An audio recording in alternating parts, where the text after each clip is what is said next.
Today we're talking to Sam about competing in the Haute Alpes in France earlier this year.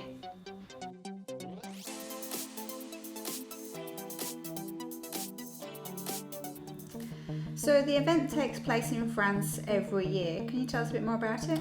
Yeah, it's a 7-day race or ride through the Alps. This one's in France, there's a couple of others in other countries. Very well organised.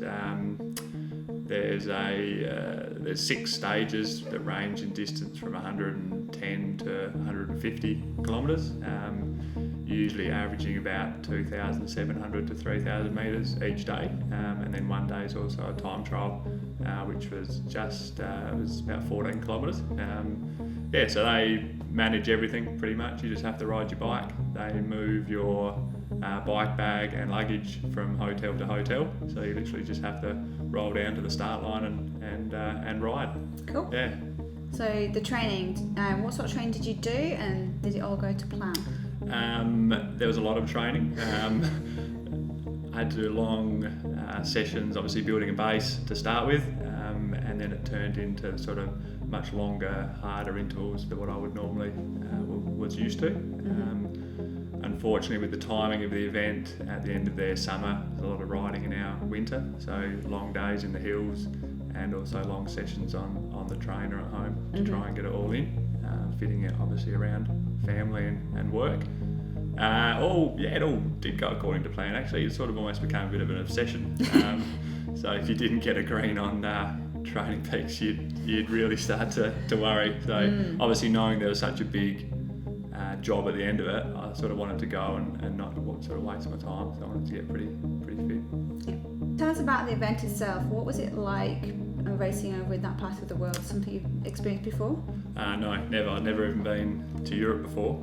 So everything's much bigger. Obviously the hills and mountains are much bigger. The event itself, like I said before, is very well run. They look after pretty much everything. You just have to ride. The people in the event ranged from very serious ex-pros that sort of raced against guys on the world tour at the moment in the junior ranks. They were well up the front, and ranged to I think people just there to have a bit of fun. I think some people didn't finish many stages at all, but they just kept fronting up the next day. So there was a big range of abilities. The event itself is a great opportunity essentially to ride through there. Everything's looked after, and then you get a massage and food at the end of the day. So it's probably the closest thing you can get to really living like a pro over there for a short period of time. Did you have any low points or were any disasters on the trip? The trip itself, everything went pretty smoothly. The bikes got there and back with no issue. I did puncture on the time trial, but luckily there was only about a K and a bit to go, so I just kept riding. The only other tough part that most people found was because you finish at the top of a mountain each day, you then start at the top and roll downhill in a neutralised descent at 7 o'clock in the morning. So it's very, very cold to start with, so getting your gear right for the day was hard. You have to start with so many layers on or freeze for the first 30 odd K. So that was the hardest part. Cool. Yeah. Did you have any favourite memories or best parts of the time you were there?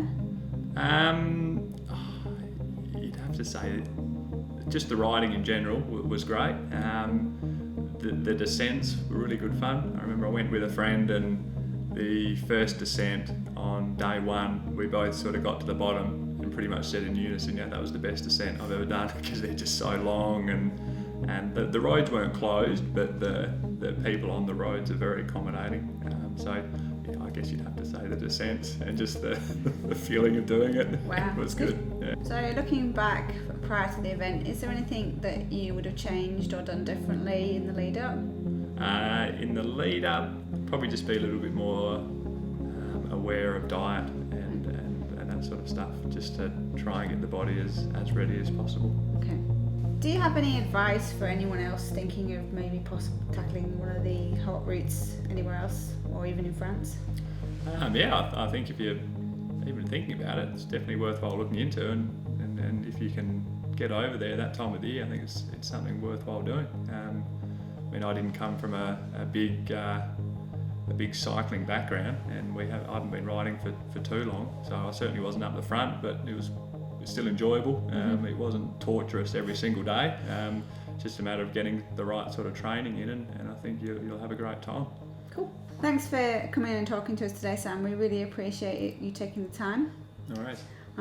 We hope to be able to work with you for future challenges. Yeah, sounds good. If you have any questions or comments about the training we provide, or indeed about the Haute route, please drop us a line or leave us a comment below.